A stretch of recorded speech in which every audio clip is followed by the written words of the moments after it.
vasektomi tahu? Tahu. Tubektomi, sama satunya lagi ada 5.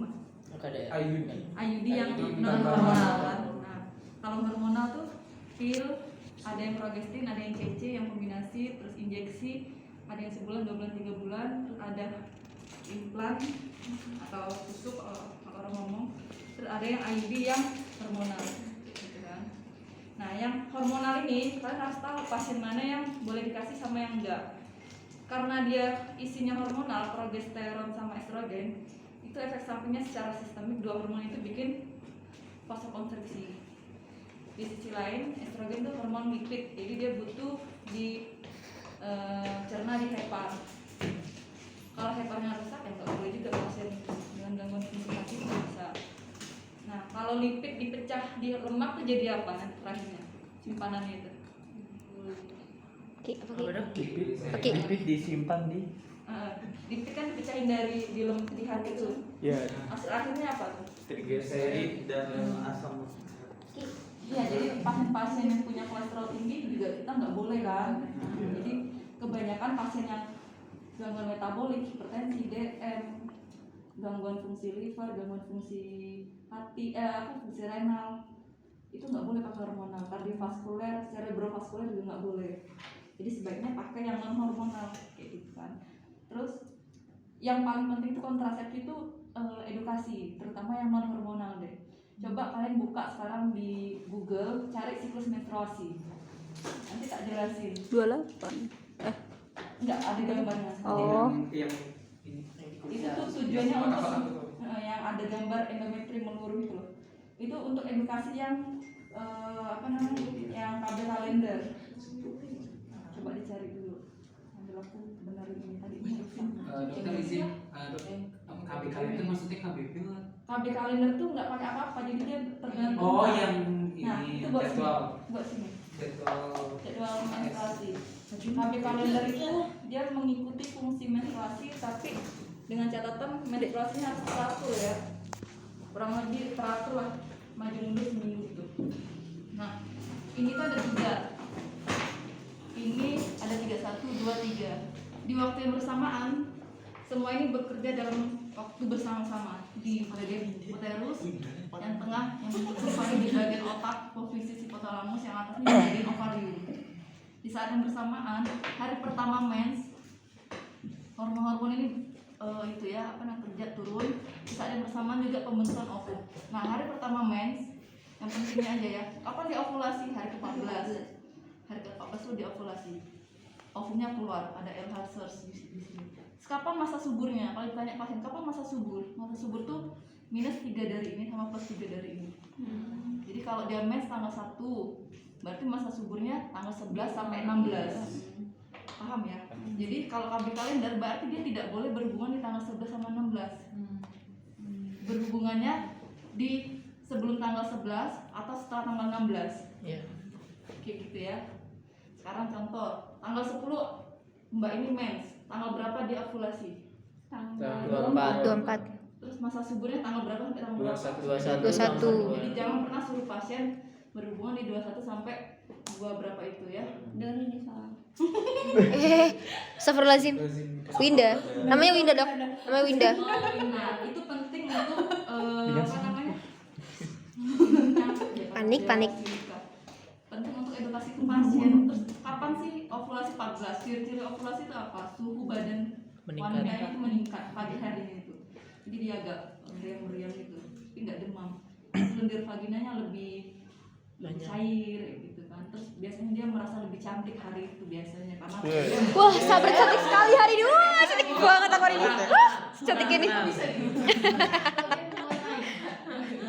Kalau laki gak ngerasa gantengnya gitu. Oh, tiap hari merasa ganteng. Pede aja, Bro. jadi jangan merasa estrogen, jangan merasa cantik ya kalau ya. Tuh Ki, astagfirullahaladzim Ki. Pakai pantesan cowok setiap hari merasa ganteng. Wede. Ini edukasi untuk pasien. Tapi kalau pasiennya datang, Dok, aku pengen punya anak, ya udah berarti ovulasinya di tanggal berhubungannya itu di tanggal itu. Kayak gitu. Tapi untuk berhubungannya itu ada batas waktunya kayak misal 2 hari sekali atau Untuk yang mana nih? Untuk yang Saat ovulasi. yang mau punya yang anak? mau punya anak gitu. Ya tergantung kemampuan kedua orang tua masing-masing. Oh, setiap nggak ada batasannya tuh. Tiap hari. Hari 5 kali.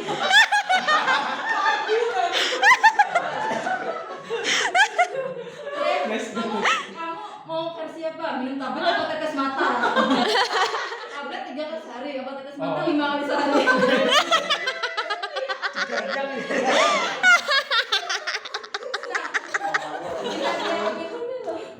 Terserah mau berapa kali frekuensinya. Intinya di jam kayak itu dia mainnya. Gitu ya. Iya. Nah, sekarang ini ya, diingat betul-betul. Aku mau kasih lo kasus. Seorang ibu datang ke kalian, dia hamil 6 minggu. HPMT itu hari pertama mens kan. Dia bilang, "Dok, saya ini hamil sama pacar saya." Astagfirullahaladzim. Dia nih.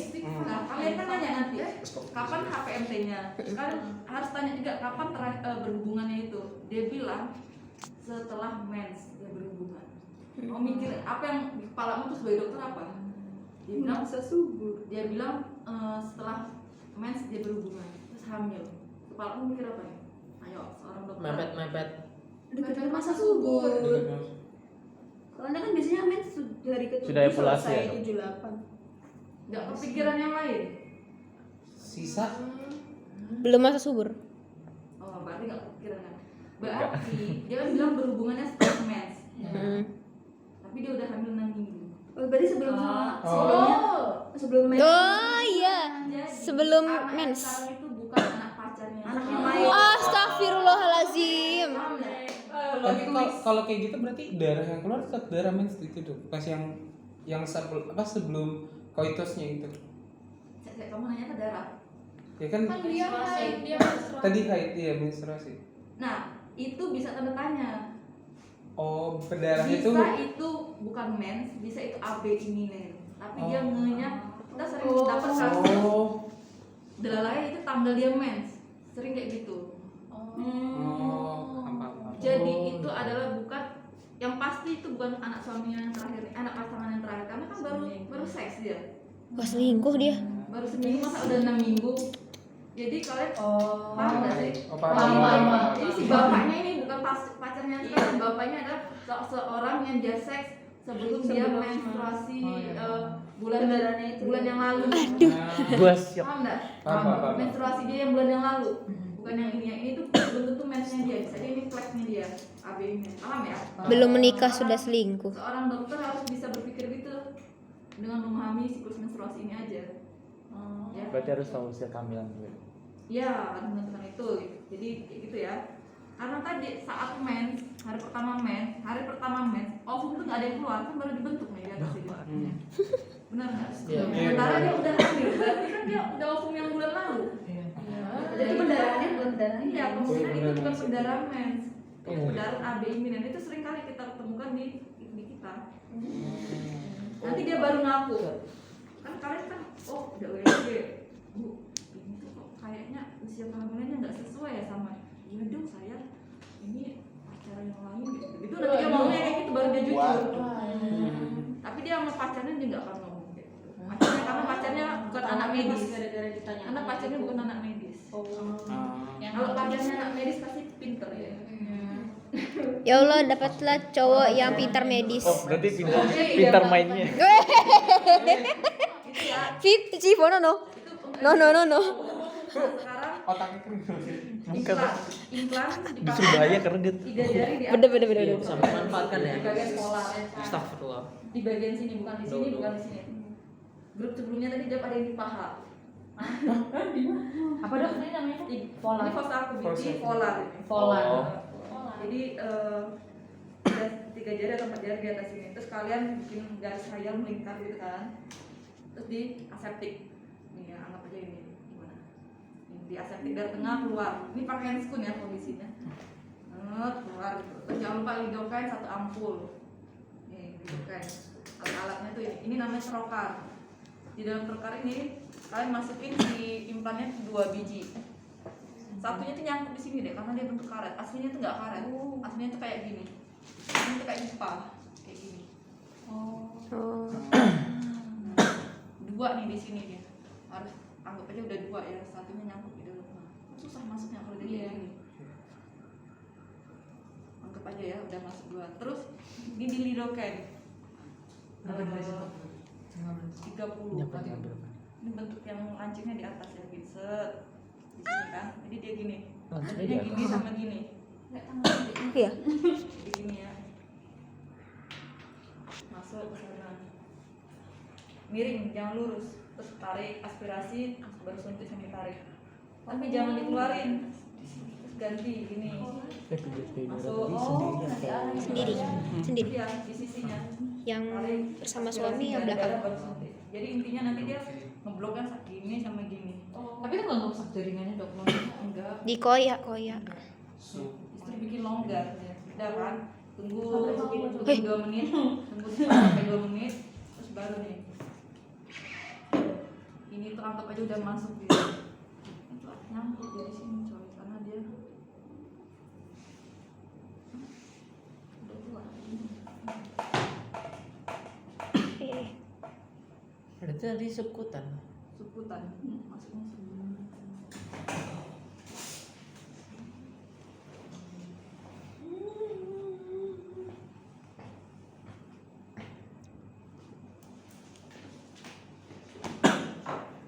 Jarumnya segede ini. Iya, segede Apa, itu. yang apa namanya darah keluar. Lebih gedean kita. Kayaknya ya. Dua nih ya. Dok, gedean jarum ini apa donor darah, Dok? Ini. Oh, Oh ini jarum ini dok. Iya, pakainya ini. Emang ini alatnya. nggak mau pakai. Cuy, gede banget ya itu cuy. Aduh, Dan ya. ngilu. Ini masuknya. Masuknya gini. Kemarin donor Ini kan darahnya udah gede loh. Iya, makanya ini gede lagi. Sisi. Pakai Yep. kan udah di lidocaine di sisi. Oh kan udah ini ada Ini kan insisinya terlalu lebar, harusnya cuma segini doang nih. Ini terlalu lebar aja aku nyontoin. Oh yang salah tuh begini, yang benar begini, cuma segini nih. Oh. Tapi kan itu gede dong. Enggak, nanti dia sobek sendiri. Soalnya kalau kamu terlalu banyak bleeding, malah kamu panik gara-gara bleeding. Ini masuk ke sini kan. Ini kenapa dia keluar? Nah, ini ke atas ya, jangan gini ya. Kalau gini sakit. Ke atas sama kayak alat cover. Biasa. Masuk gini. Lihat ya, ini ada garis pertama, ini kedua. Pertama, kedua ya. Masuk ini sampai ke garis kedua, sedalam ini. Dan miring. Langsung miring. Jangan kamu lurus, kamu miring-miring ini lu sakit. Jadi sejak awal tuh langsung miring sesuai dengan aseptik mutab. Bius Oh karena mutab. udah di anestesi dulu ya Iya. dok tadi. Terus ini masuk kan. Dorong. Masuk. Nih, dorongnya semana? Sebatas yang garis pertama. Oh iya. Tapi sambil ini didorong, sambil ini ditarik. Jadi gini. Set. Ini kan dorong. Nah, Kayak ngebuang. Oh iya sih. set gitu. Mana garisnya? Nah, sampai sini. Ini garis kedua. Yang pertama. Jangan keluar, terus miring. Set. Masuk lagi Dorong. sampai ke garis kedua. Keluar dia, kedorong sama aku. Ngilu kakak. Gitu kan. Sampai garis kedua. Terus ini Dorong lagi sampai yang pertama. dorong sambil tarik. Dorong sambil tarik. Nah, Oh kayak gitu. iya. Jangan cuma dorong. Kalau dorong dia tetap di dalam sini. Jadi dorong sambil ini tarik. Sama nanti IUD juga gitu. Nah, udah posisinya tuh nggak mesti harus gini. Ada yang gini, yang penting kanan kiri gitu. Itu ya. Nanti latihan pakai ginian ya. Terus udah nih keluar karena kalian insisinya kecil ya udah ditempel pakai kasa aja. Kalau terlalu lebar malah nanti jahit. Repot malah jelek. Kenapa enggak sih? Apanya? Kan sekutan. Hah? Kalau lagi estrogen. apa enggak goyang-goyang? Ini sih gitu seputan. Udah Kan fixir. sekutan. Nah, makanya kalau kalian masuknya terlalu dalam ke terlalu tipis atau kalau terlalu dalam gerak-gerak dia. Makanya harus pas. Bayangin kita lagi ngangkat beban nih. Udah ya. Ini nanti belajar sendiri ya. Iya, dada. Intinya gitu, masuk 2, patokannya 2 ini, masuk segini, tarik sampai sebatas ini, set gitu ya. Dokter itu boleh beli nggak dok? Maksudnya buat latihan OSCE gitu. Ini kan dijual di Alkes sih. Oh. Iya, dijual kok di Alkes. Bilang namanya Trokar. Apa prokar? Trokar. Nah, sekarang Ayudi nih, Ayudi. Jadi untuk KBKB ini semuanya tuh boleh dipasang setelah lahiran. Boleh, setelah lahiran boleh karena saat lahiran itu progesteronnya langsung turun, estrogen turun. Jadi bagus untuk dipasang. Nah, Ayudi, alatnya ini Ayudi. Mana dia si ituannya? Oh ini di dalam sini. Si Ayudinya. Wow, sangat panjang. Iya. Ini yang non hormonal ya. Tapi steril ya, semuanya steril ini. Anggap aja semuanya steril. Dokter itu kan bedanya cuma di zatnya aja. Itu kita ngebedainnya dari tulisannya aja paling kan. Apanya? Apa IUD yang hormonal sama non hormonal. Nanti dibungkusnya ada tulisannya. Tulisannya juga. Kalau yang hormonal namanya LNG. Iya, LNG ya. Kalau yang itu pakai FE atau PRIN.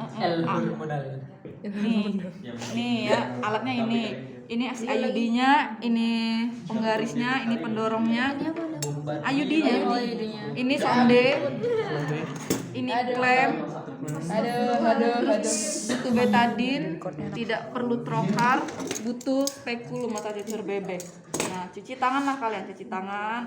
Alat udah ready, ini taruh sini kasa, betadin ya. Terus ibunya suruh litotomi. Jangan lupa inform konsen. Saranku, tapi ini bukan untuk ujian ya. Kalau untuk kalian udah jadi dokter umum, sebelum pasang IUD mending di PP test dulu, di tes pack dulu. Karena kalian nggak tahu dia ini lagi hamil muda atau enggak. Karena nanti kalian akan memasukkan sonde. Kalau ternyata dia hamil muda, malah kalian masukin sonde malah keguguran. Nanti kalian dituntut. Alangkah amannya, oh di tes pack negatif. Bisa dituntut, lah kan tes packnya negatif, makanya kami pasang IUD kayak gitu kan. Udah nih, terus cuci tangan pakai duk steril, terus pakai handskun. Ini pakai lidocaine, bukan lidocaine, jelly, lubrikan. Terus tangan kirimu kalau tidak kidal, prepusiumnya diturunkan dikit. Sini. Ini kan vulva nih, prepusiumnya gini turunin pakai tangan kiri, terus masuknya gini, bukan gini. Iya. Sakit kalau gini, karena kan bentuknya kan manjang gini kan, masuk set gini kan. Terus nih pakai ini ya, maaf ya, tadi juga aku pakai gini karena buat jadi penahan ya. Nih kan biar bisa gini nih, set gini kan.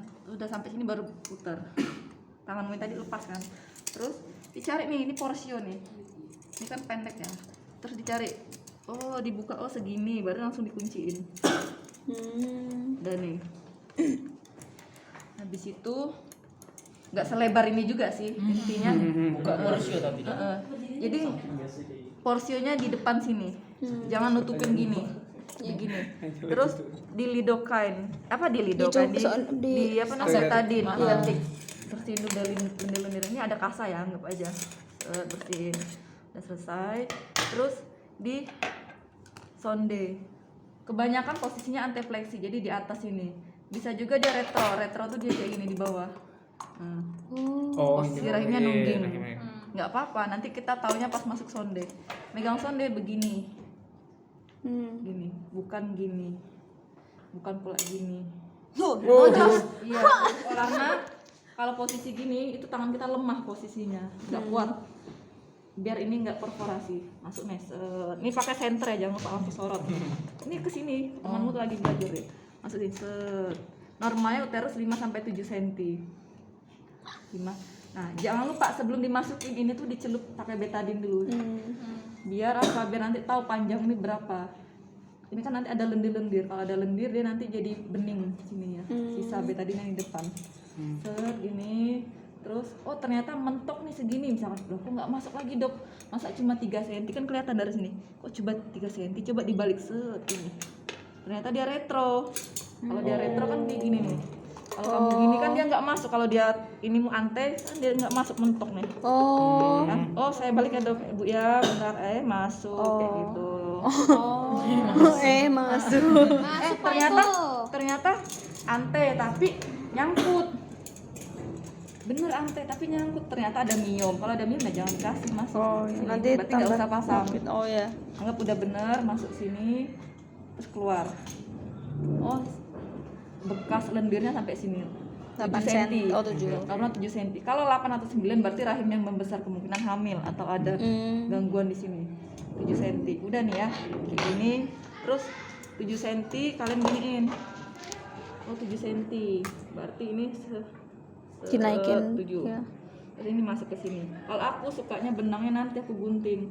Karena kalau sejak awal kalian gunting, takutnya kependekan. Kalau kependekan nanti pas mau melepasnya susah. Nah, yang susahnya itu adalah memasukkan ini nih. Bikin grogi kalau lagi ujian. Ini kan ada giniannya. Ini lucu. Lucu. Enggak ya, enggak Oh, lucu. dimasukin juga. Maaf. Terus ini masuk ya. Ini dari itu keluar masuk terus ya. Seperti jak. Oh ini namanya apa tadi dok? Ini bisa dijual. IUD. IUD, kalau ini IUD. Set IUD. Harusnya biasanya bisa dijual kan dok? Gitu. Langsung dapat semuanya Mahal berarti segini dok. tuh Berapa dok? berapa? 100-an. Bagi itu mahal. Ini gini, ini tetap kayak gini ya. Tetap gini. Terus megangnya gini sama kayak tadi. Anggap aja pakai cocor bebek ya. Iya. Set, masuk. Nah, ini kan pas deket sini dia. 7 cm naik lagi. Nah, caranya ini tuh sampai mentok ini. Sampai. Gitu kan mentok kan dia. Nah, caranya sama kayak tadi. Ini dorong, ini kalian tarik. Ini ya, liatin ya. Dorong, tarik. Keluarkan ya. Weh. Ini tuh kurang panjang dia. One shoot, mantap. Tariknya gimana dok? Ini loh ini harusnya. Ini tuh masih kurang lebih panjang. Ini kan mentok kayak gini. Harusnya itu sampai sini. Oh. Oh. Ini yang putih itu harusnya sampai sini. Kayaknya kurang pas ini. Nah, anggap aja udah masuk sini. Oh. Nanti kalau OSCE gimana dok? Ya nggak apa-apa. Nggak apa-apa. Yang penting tuh prinsipnya bisa dorong, tarik. Ini yang tarik. Oh ya. Jadi bukan diem. Oh. Kalau ini kan diem kan yang kiri tuh. Harusnya gini. saling kayak mendekatkan. Terus benangnya kan kewer-kewer nih. Jangan pernah kalian gunting pendek. Ini guntingnya jangan pas di sini. Kalau pas di sini ini anggap aja gunting. Kalau pas di sini terlalu pendek dia deh. Jadi guntingnya 2 cm di sini, terus nanti sisanya diselipin di kornis bawah.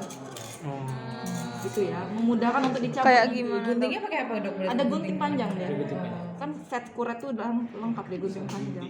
Kalau dia ngelepasnya sama, pasang gini lagi sama, kan ada benangnya kelihatan. Langsung tarik gini aja kalau ngelepasnya mas. Oh. Nggak usah bis-bis kalau ini. Enggak sakit dok. Sakit. Gini aja. Udah keras. Gak ada syarat. Tidak terasa. Tidak merasakan nantinya cowok itu. Gitu ya. Katanya uterus gak ada gitu. Enggak Iya ada sih. syarat. Nggak ada saraf. Jadi memang. nggak sakit. Gak sakit. Tetap saja ngilu. Bayangin aku beli Tapi lebih sakit kontrasepsi yang ke di tempat sini ya. apotek. Iya. Mbaknya mau kontrasepsi ya? Iya. Kok aku Gitu ya ya. kontrasepsi? Harus tahu ya. Iya. Ini kompetensi kalian kan lumayan bu. Udah di mati. Oh iya. Kan lumayan.